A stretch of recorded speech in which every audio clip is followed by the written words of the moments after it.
আল কবরু রাউযাতুম মির রিয়াজিল জান্নাহ আও হুফরাতুম মিন হুফারিন নার। কারোর জন্য কবর হবে জান্নাতের বাগান, না হয় কারোর জন্য কবর হবে জাহান্নামের গর্ত। বন্ধু যদি ভালো আমল নিয়ে যাও কবরটা জান্নাতের টুকরা হয়ে যাবে, আর যদি গুনাহ নিয়ে যাও কবরের দুই পাশের মাটির চাপ আসবে, কবরটা জাহান্নামের আগুনে ভরপুর হয়ে যাবে। ওই হাসরের ময়দানে উপায় নাই, এজন্য বলবো একদিন মৃত্যুবরণ করতেই হবে। এই কথাটা আমি সব সময় বলি। আসার একটা সিরিয়াল আছে, যাওয়ার কিন্তু সিরিয়াল নাই। আগে আসছে দাদা, তারপরে বাবা, তারপরে বড় ভাই, তারপরে মেজু ভাই, তারপরে আমি। যাওয়ার কিন্তু সিরিয়াল নাই। এমনও তো ইতিহাস হয়, নানার কাঁধে নাতির লাশটা এমন আছে না নাই? আরো জোরে কোন আছে না নাই? এজন্য মুসলমান ভাইয়ের আমার, এখানে জানি না কারণ মা বাবার কবর রাখছেন, এতিম সন্তানগুলো হাত উঠাইবেন, যাদের মা নাই, যাদের বাবা নাই, দু হাত উঁচু করে আল্লাহর ক্যামেরায় গেলেন ছবিগুলো উঠে যায়। হাত দুইটা নামান। এখানে অনেকে হাত উঠাই বলাইছেন, যেই মা পৃথিবীর আলো বাতাস দেখাইছে তার জীবনটাকে বাজি রাইখা আজকে ওই মা অন্ধকার কবরে ঘুমায়। আজকে মাহফিল শেষ করার পর বাড়িতে গিয়া দেখবেন মা যেই খাটে শয়ন করেছে ওই খাটটা এলোমেলো হইয়া পইরা রইছে। মা যেই চশমাটা ব্যবহার করত এখনো চশমাটা পরে আছে। মা যেই স্যান্ডেল গুলো পরছে এখনো স্যান্ডেল গুলো এলোমেলো হইয়া পইরা রইছে। মা যাদের চলে গেছে কষ্টগুলো তারাই বুঝবেন। মুসলমান ভাইরা আমারে, কে জানি বাজার থেকে 5টা কাপড়ের টুকরাই না সারা জনমের জন্য আমারে গোসল দিয়া 4 জনে খাটিয়াটা বহন করিয়া কবর দেশে নিয়ে আসে। মার লাশের পাশে দাঁড়ায়া মারে কত ডাকলাম, মারে কই যাও, কবে বাড়িতে ফিরবা। মা একটা বারের জন্য মুখের থেকে কাফনের কাপড়টা সরাইল না। জীবনের শেষ চেহারাটা দেখছি, মার চোখে সুরমা লাগানো ছিল। আজও পর্যন্ত মার চেহারা দেখলাম না। মা কবর থেকে ডাকের সন্তান, আমি এক মুহূর্তের জন্য তোরে মাটিতে ঘুম পাড়াইতাম না, তুই যদি অসুস্থ হয়ে যাস। আজকে আমি মারে কত মনের মন টনের টন মাটি এগুলো চাপা দিয়া কবরে চলে আসলি। সন্তান এই শীতের রজনীতে তাকায়া দেখ, আমি মার কবরের পাশের পাতিনগুলো বাইঙ্গা বাইঙ্গা কুয়াশার পানি কবরে ঢুকে রে সন্তান। এ সন্তান আমি মারে এমন এক জায়গায় রাখছ, ডান পাশে শুইতে গেলে বাম পাশে কোনো জায়গা থাকে না, বাম পাশে শুইতে গেলে ডান পাশে কোনো জায়গা থাকে না। সন্তান রে, আমি মা তোরে যেই 2টা হাত দিয়া আদর কইরা খাবার খাওয়াই দিতাম, এই 2টা হাতও কিন্তু কবরে মাটি খায়া ফলাইছে। এ সন্তান আমি মা যে 2টা ঠোঁট দিয়া তোরে বড় আদর কইরা ঠোঁটে চুমা দিতাম, গালে চুমা দিতাম, ঘুম পাড়াইতাম, এই 2টা ঠোঁটও কিন্তু কবরের মাটি খায়া ফলাইছে। সন্তান আমি মারে যেই 5টা কাপড়ের টুকরা দিয়া পেঁচায়া মোড়ায়া কবরে রাখলি, এই 5টা কাপড়ের টুকরো কিন্তু কবরের মাটি খায়া ফলাইছে। সন্তান একটা বারের জন্য আমি মার কবরের খবর লইলি না। এই জন্য বলবো মা বাবা যেন ভালো থাকে কবরে, আল্লাহ যেন মা বাবার কবরটা জান্নাতের বাগান বানায় দেয়। অনেকের চোখের কোনা দিয়া পানিগুলো বেয়ে বেয়ে পড়তেছে। মুসলমান আট্রসি আলাউদ্দিন জিহাদির নাম শুনছেন আপনারা? এই জিলাফিও তার পক্ষে কথা বলে। এই জন্য বলবো সব আলেমদের বয়ান শোনা যাবে না, সব আলেমদের বয়ান শোনা যাবে না। পাখি 2টা পাখি স্বামী স্ত্রী গাছে বৈশা গান গাইতেছে, তো স্ত্রী পাখিটা ডাক দিয়ে বলে, স্বামী এই গাছটা আমাদের জন্য নিরাপদ না। ওই যে দেখো একটা গাছের নিচে এক দরবেশ বৈশা তসবিহ জপতেছে, মনে হয় ওই গাছের ডালটা আমাদের জন্য নিরাপদ। তো স্বামী বলতেছে সব টুপিওয়ালাকে বিশ্বাস করা যাবে না, সব টুপিওয়ালার কাছে যাওয়া যাবে না, সব টুপিওয়ালার কথা শোনা। মহিলারা একটু গাউরা দেখবেন, বলে রাখো তোমার কথা। এই স্ত্রী পাখিটা সে আস্তে করে ওই যে দরবেশ দেই গাছের ডালে নিচে বসে তসবিহ জপতেছে, ওই গাছের ডালে বসে মনের সুখে গান গাইতেছে। হঠাৎ আস্তে করে ওই টুপিওয়ালা রোমাইলটা ভেদ করে বন্দুকের নালাটা বের করে ঠাস করে একটা গুলি করলো। গুলি করার সাথে সাথে স্ত্রীর পাখির ডানাটা ভেঙে যায়। মনের কষ্ট নিয়ে স্বামীর কাছে গেল। স্বামী বলতেছে আমি তো আগেই বলেছি সব টুপিওয়ালাকে বিশ্বাস করা যাবে না, সব টুপিওয়ালার বয়ান শোনা যাবে না, সব টুপিওয়ালার কাছে যাওয়া যাবে না। এবার স্ত্রী পাখি ডাক দিয়ে কয় স্বামী আমার দুঃখ তো সেখানে না, আল্লাহ রাব্বুল আলামিন বনি আদমের খেদমতের জন্য আমাদেরকে বানাইছে, আমাদের তারা জবাই করবে খাবে, কোনো আফসোস নাই। তবে আফসোস তো সেখানেই, কেন মুনাফিকের বেশ ধরে আমাকে গুলি করা হলো, কথা বলেন ঠিক কিনা? একজন শিকারী যদি আমাকে গুলি করতো আমার কোনো আফসোস নাই, তারা জবাই করে খাবে। কিছু একটা টুপিওয়ালা দাড়িওয়ালা পাঞ্জাবি লাগায়া রুমাইল লাগায় কেন আমাকে গুলি করা হলো, সেইটাই তো আমাদের দুঃখ, কথা বলেন ঠিক কিনা? ও মুসলমান, বাউলদের পক্ষে বাউলরা কথা বলবে, আমাদের কোনো আফসোস নাই। আমাদের মতো কিছু টুপিওয়ালা দাড়িওয়ালা আলাউদ্দিন জাহাদের মতন বড্ড প্রতারক আজকে তার পক্ষে দিয়েছে, কথা বলেন ঠিক না ব্যাঠি? দুঃখ তো সেখানে, দুঃখ তো সেখানেই। এজন্য বলবো সব টুপিওয়ালাদের বয়ান। মুহতারাম হাজরিন, কথাগুলো একটু দিলের কানে শুনবেন। আল্লাহর পয়গম্বর সরকারে দো আলম নবী বলেন, এ আমার নিকটবর্তী আত্মীয় স্বজন, এই দুনিয়া থাকার জায়গা না, এই দুনিয়ার জমিন থেকে একদিন বিদায় নিতে হবে, কবরে যাওয়া লাগবে, হাসরের ময়দানে উঠতে হবে। যদি হাসরের ময়দানে ওই জাহান্নামের আগুন থেকে বাঁচতে চাও, আমি পয়গম্বর সামনে দুইটা হাত বাড়ায় দিলাম, আমার হাতে হাত রেখা ভাইয়া তুইয়া কালিমা পড়া মুসলমান হয়ে গেলে আল্লাহ তোমাদের পিছনের গুনাহগুলো মাফ করে দিবে।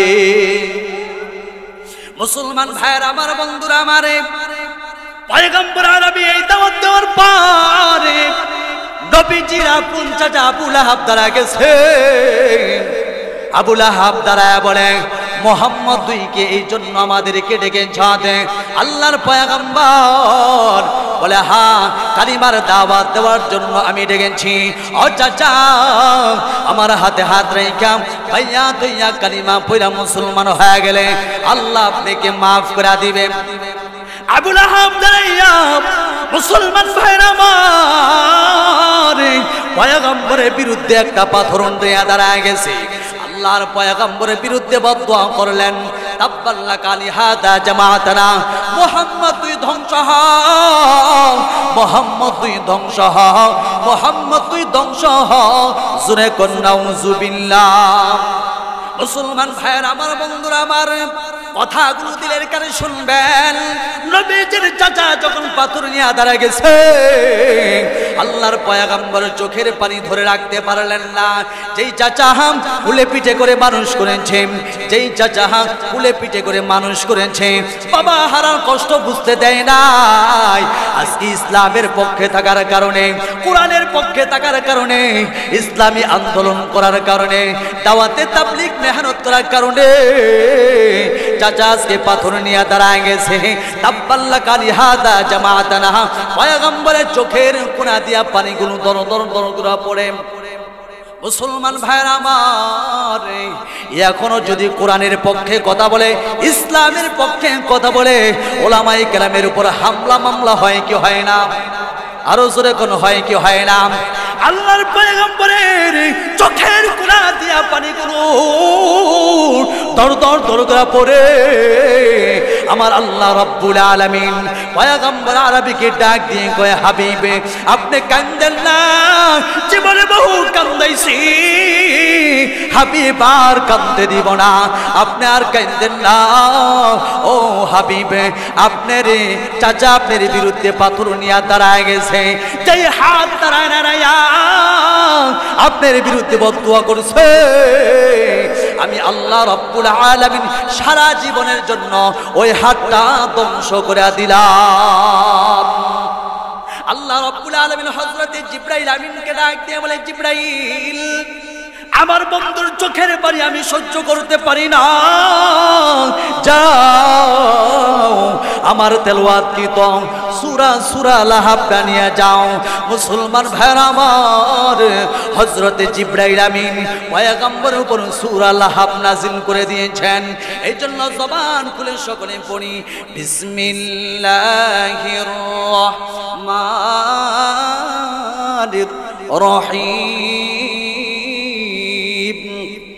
তাব্বাত ইয়াদা আবি লাহাব ওয়া তাব, মা আগনা আনহু মালুহু ওয়া মা কাসাব, সায়াসলা নারান যাতাল হাবি ওয়া ইমরাআতু হাম্মালাতাল হাতাব, ফি জিদিহা হাবলুম মিন মাসাদ। আল্লাহু আকবার বলেন।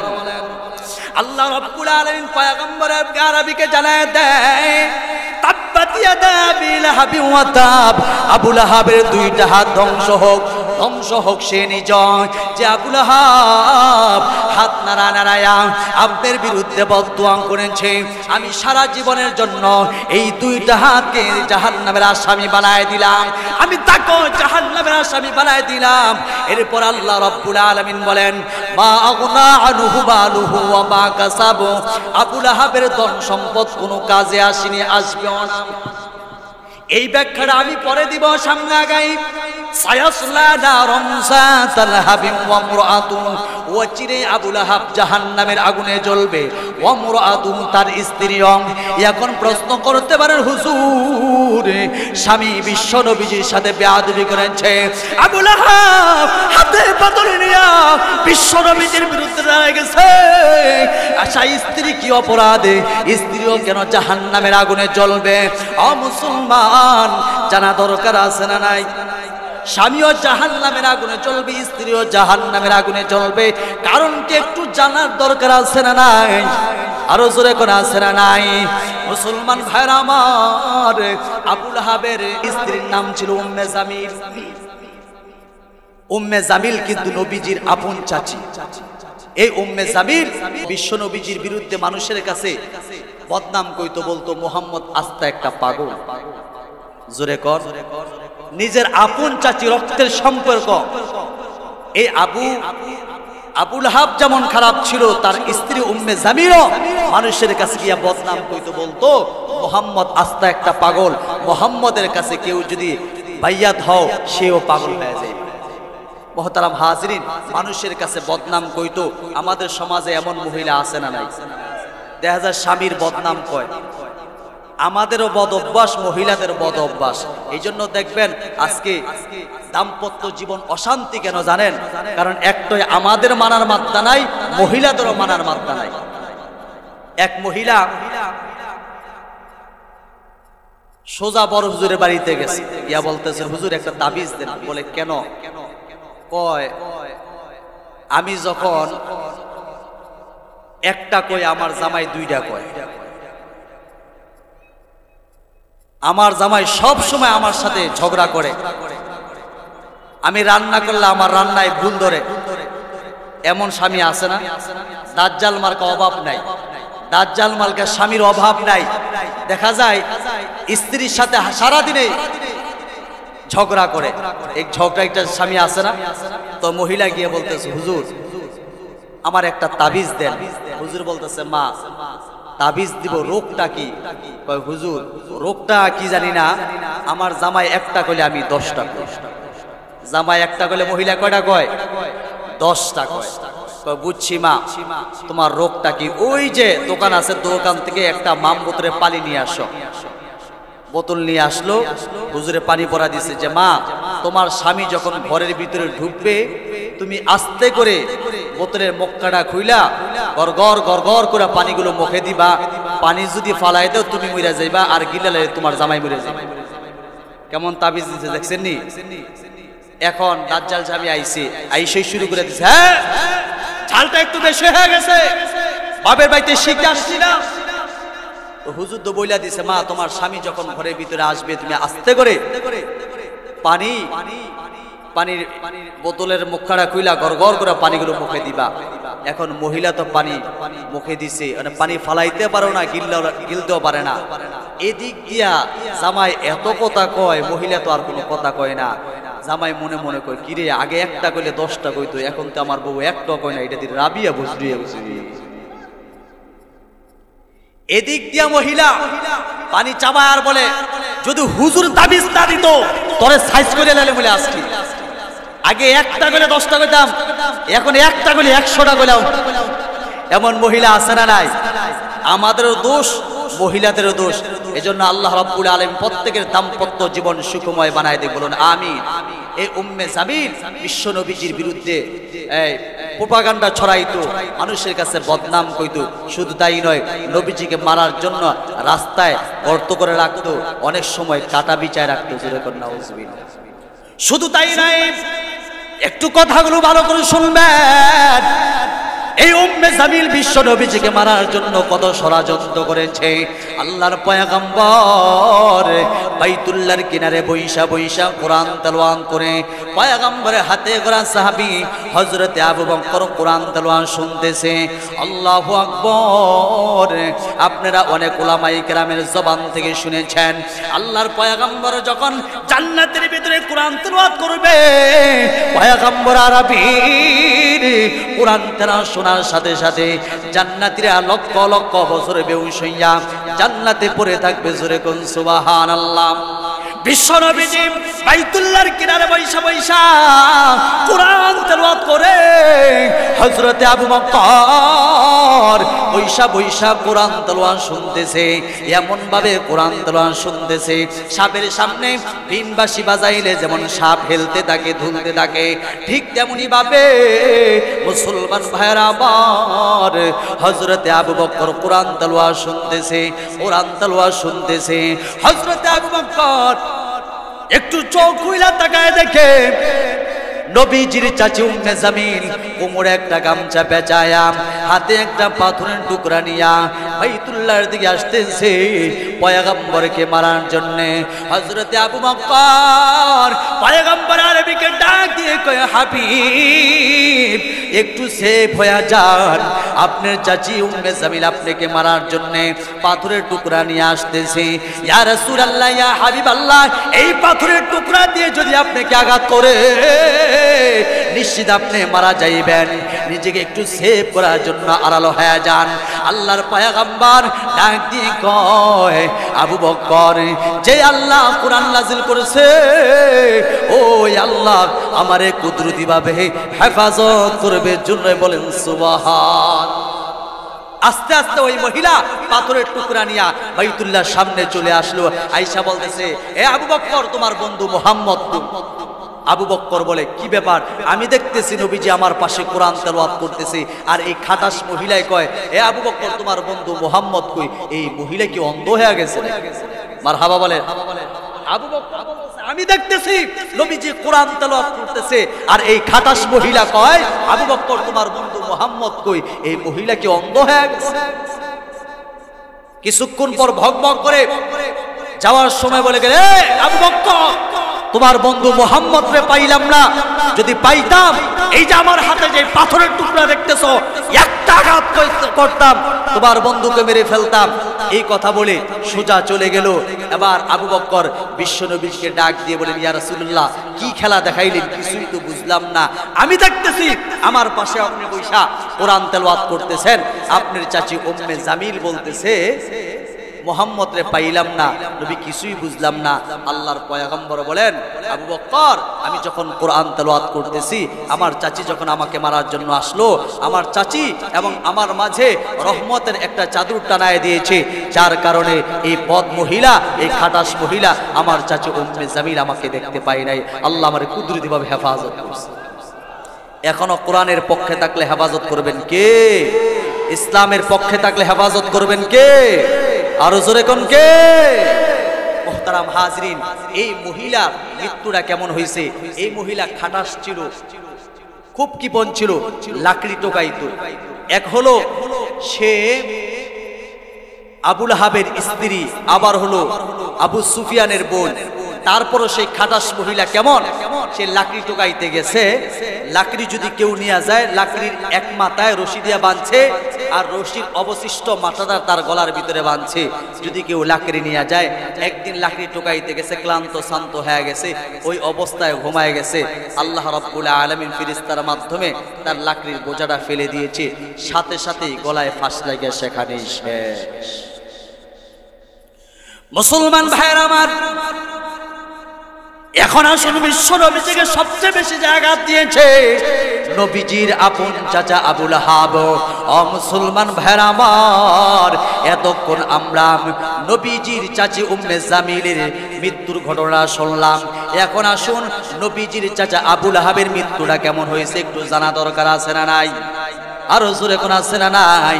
আমি যেই মেসেজটা দিতে চাই, যারা কোরআনের পক্ষে থাকবে, ইসলামের পক্ষে থাকবে, মুসলমান মসজিদ মাদ্রাসার পক্ষে থাকবে, সম্মান বাড়াই দিবেন কি? আর যারা মসজিদ মাদ্রাসার বিপক্ষে থাকবে, উলামায়ে কেরামের বিপক্ষে থাকবে, ইমামদের বিরুদ্ধে অবস্থান নিবে, লানতের তক্তা গলায় ঝুলাই দিবেন কি? আরো জোরে কোন কি? মুসলমান ভাইরা আমারে, নবীজির চাচা আবু লাহাব, তার মৃত্যুটা কত ভয়ঙ্কর হইছে। বদরের যুদ্ধের 7 দিন পার আবু লাহাবের একটা ফুট হইছে। ও মুসলমান ভাইরা আমার, এই ফুটের যন্ত্রণায় আবু লাহাব আর সহ্য করতে পারে না, আবু লাহাব ছটফট করতেছে। মুসলমান ভাইরা আমার, মৃত্যুর যন্ত্রণায় ছটফট করতেছে।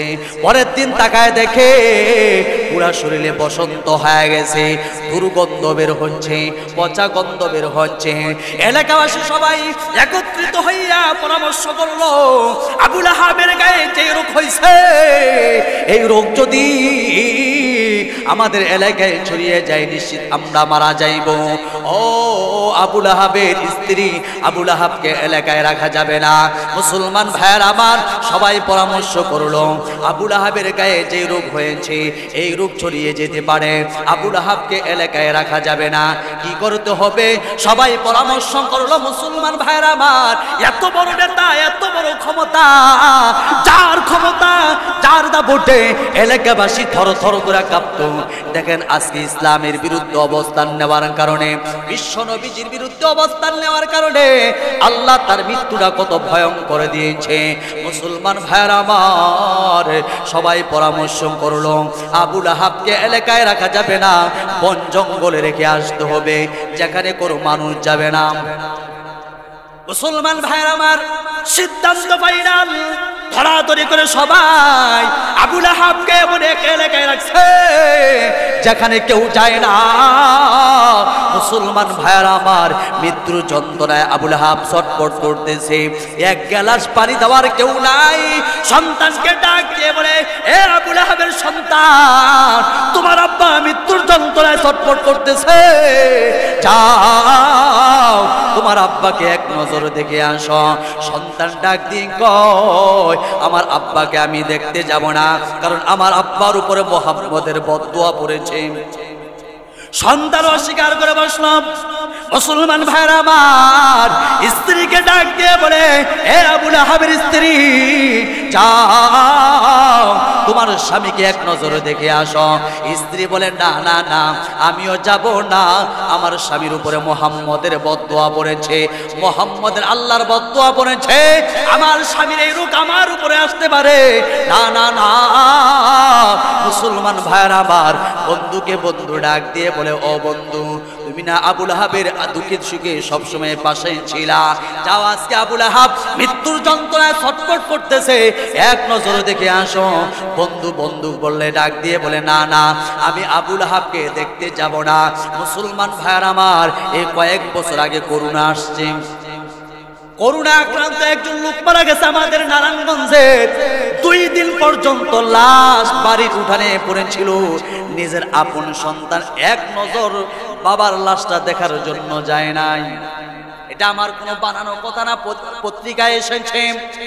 বাবা দুনিয়ার জমিনে মারা গেছে, সন্তান বাবাকে এক নজর দেখার জন্য যায় নাই। আমাদের মতো কিছু মোল্লা আছে জীবন বাজি রাইখা তার আব্বার জানাজার ব্যবস্থা করেছে। জোরে কোন মারহাবা। মুসলমান ভাইয়ের আমার, দুনিয়ার জমিনে সন্তান বাবাকে অস্বীকার করে বসলো। আবু লাহাবের সন্তান আবু লাহাবকে দেখতে যায় না। এই জন্য আল্লাহ বলেন ইয়াউমা ইয়াফিরুল মারউ মিন আখিহি ওয়া উম্মিহি ওয়া আবি ওয়া সাহিবাতিহি ওয়া বানি।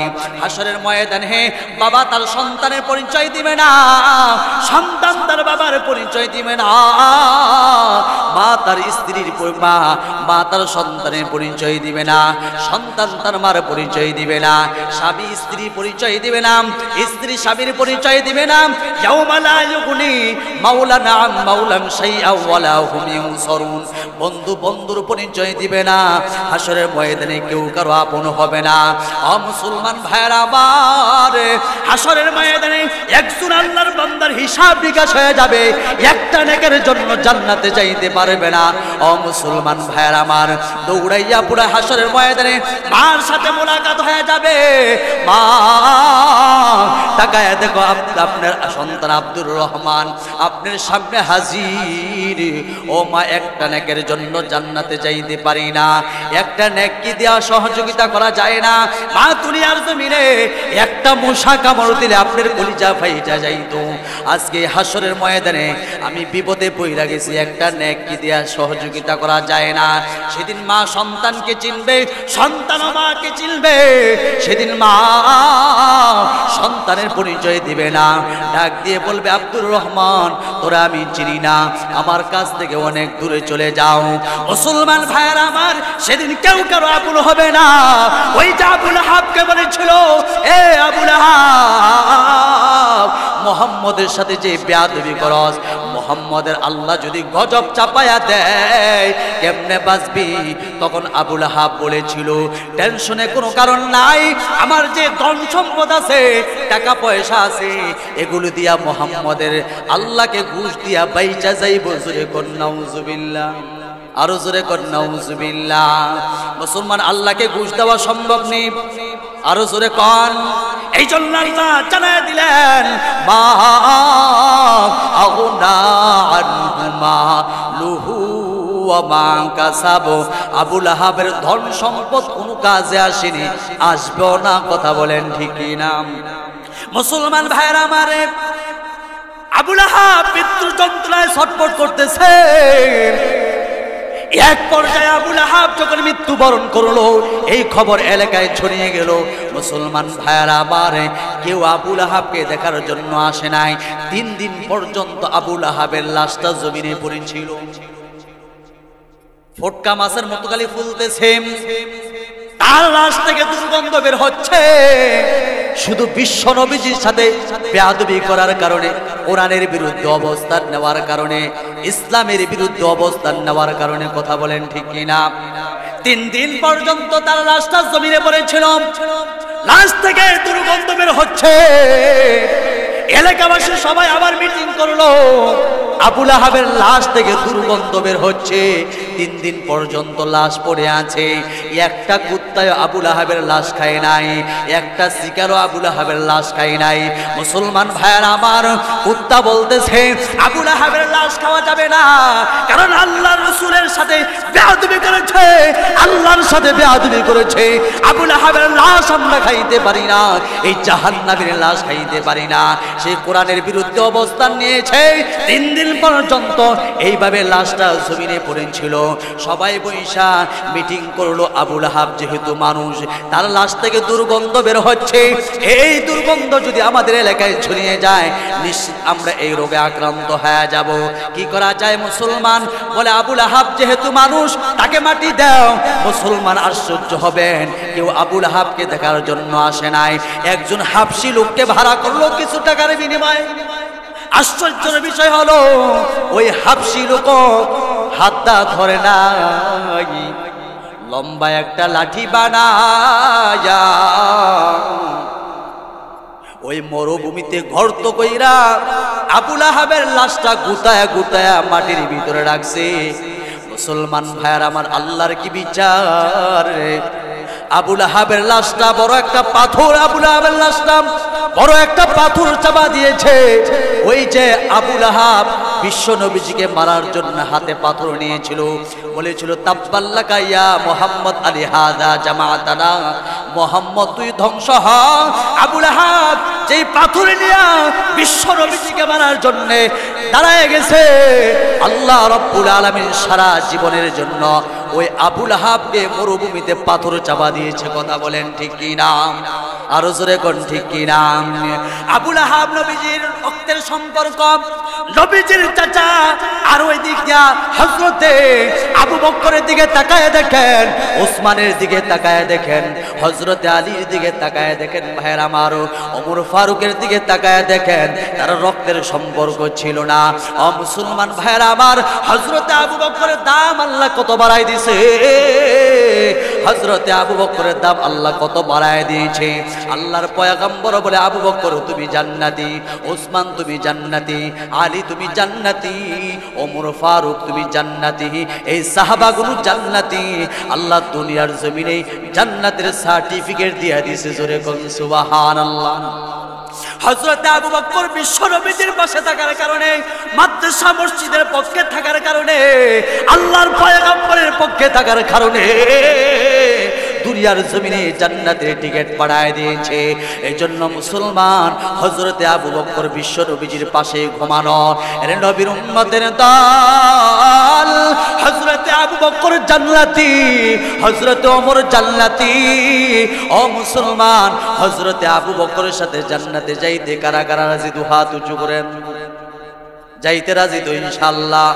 হযরতে আবু বকর কবরের পাশ দিয়া কাঁদতো, হযরত ওসমান কবরের পাশে গিয়া কাঁদতো, আর বলতো সাহাবায়ে কেরাম হযরতে ওসমানকে জিজ্ঞাসা করতো, ওসমান আপনি জান্নাত জাহান্নামের কথা শুনলে এত বেশি কাঁদেন না, কবরের পাশ দিয়া গেলে এত বেশি কান্না করেন, কি কারণ কি আপনি আমরা জানতে চাই। ওসমান ডাক দিয়ে কয়, আর সাহাবীরা বিশ্ব নবীজি বলেছেন, মানুষ যখন মারা যায়, মারা যাওয়ার পরে প্রথম গাটি হয় কবরে। এই প্রথম গাটিতে যদি আমি ওসমান ধরা খেয়ে যাই, আমি বাকি সব গাটিতে আমি ধরা খেয়ে যাব। অথচ ওসমান দুনিয়াতে জান্নাতের টিকিট পাইছে, তারপরে এত বেশি কান্না করছে। আর এই হাদিসটা বেশি বেশি বলতো, আল কবরু রাউযাতুম মির রিয়াজিল জান্নাহ আও হুফরাতুম মিন হুফারিন নার। কারোর জন্য কবর হবে জান্নাতের বাগান, না হয় কারোর জন্য কবর হবে জাহান্নামের গর্ত। বন্ধু যদি ভালো আমল নিয়ে যাও, কবরটা জান্নাতের টুকরা হয়ে যাবে। আর যদি গুনাহ নিয়ে যাও, কবরের দুই পাশের মাটির চাপ আসবে, কবরটা জাহান্নামের আগুনে ভরপুর হয়ে যাবে। ওই হাসরের ময়দানে উপায় নাই, এজন্য বলবো একদিন মৃত্যুবরণ করতেই হবে। এই কথাটা আমি সব সময় বলি। আসার একটা সিরিয়াল আছে, যাওয়ার কিন্তু সিরিয়াল নাই। আগে আসছে দাদা, তারপরে বাবা, তারপরে বড় ভাই, তারপরে মেজু ভাই, তারপরে আমি। যাওয়ার কিন্তু সিরিয়াল নাই।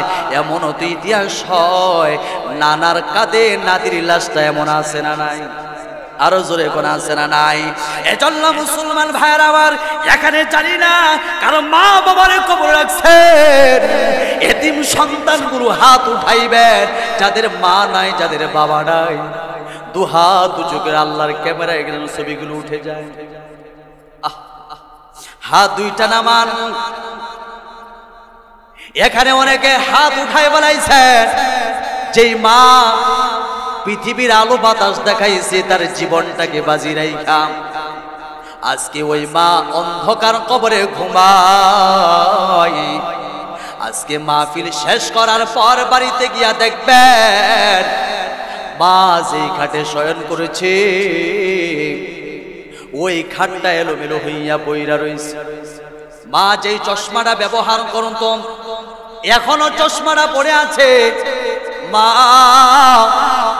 যেই স্যান্ডেল গুলো পড়ছে এখনো স্যান্ডেল গুলো এলোমেলো হইয়া পইরা রইছে। মা যাদের চলে গেছে এই কষ্টগুলো তারাই বুঝবেন। মুসলমান ভাইরা আমারে কে জানি বাজার থেকে 5টা কাপড়ের টুকরাই না সারা জনমের জন্য আমারে গোসল দিয়া 4 জনে খাটিয়াটা বহন করিয়া কবর দেশে নিয়ে আসে। মার লাশের পাশে দাঁড়ায়া মারে কত ডাকলাম, মারে কই যাও, কবে বাড়িতে ফিরবা। মা একটা বারের জন্য মুখের থেকে কাফনের কাপড়টাও সরাইল না। জীবনের শেষ চেহারাটা দেখছি মার চোখে সুরমা লাগানো ছিল, আজও পর্যন্ত মার চেহারা দেখলাম না। মা কবর থেকে ডাকের সন্তান আমি এক মুহূর্তের জন্য তোরে মাটিতে ঘুম পাড়াইতাম না তুই যদি অসুস্থ হয়ে যাস। আজকে আমি মারে কত মনের মন টনের টন মাটি এগুলো চাপা দিয়া কবরে চলে আসলি। সন্তান এই শীতের রজনীতে তাকায়া দেখ আমি মার কবরের পাশের পাতিনগুলো বাইঙ্গা বাইঙ্গা কুয়াশার পানি কবরে ঢুকের সঙ্গে এ সন্তান আমি মারে এমন এক জায়গায় রাখছ ডান পাশে শুইতে গেলে বাম পাশে কোনো জায়গা থাকে না, বাম পাশে শুইতে গেলে ডান পাশে কোনো জায়গা থাকে না। সন্তান রে আমি মা তোরে যেই 2টা হাত দিয়া আদর কইরা খাবার খাওয়াই দিতাম এই 2টা হাতও কিন্তু কবরে মাটি খায়া ফলাইছে। এ সন্তান আমি মা যেই 2টা ঠোঁট দিয়া তোরে বড় আদর কইরা ঠোঁটে চুমা দিতাম, গালে চুমা দিতাম, ঘুম পাড়াইতাম এই 2টা ঠোঁটও কিন্তু কবরের মাটি খায়া ফলাইছে। সন্তান আমি মারে যেই 5টা কাপড়ের টুকরা দিয়া পেঁচায়া মোড়ায়া কবর রাখলি এই 5টা কাপড়ের টুকরো কিন্তু কবরের মাটি খায়া ফলাইছে। সন্তান একটা বারের জন্য আমি মার কবরের খবর লইলি না। এই জন্য বলবো মা বাবা যেন ভালো থাকে কবরে, আল্লাহ যেন মা বাবার কবরটা জান্নাতের বাগান বানায় দেয়। অনেকের চোখের কোনা দিয়া পানিগুলো বেয়ে বেয়ে পড়তেছে মুসলমান।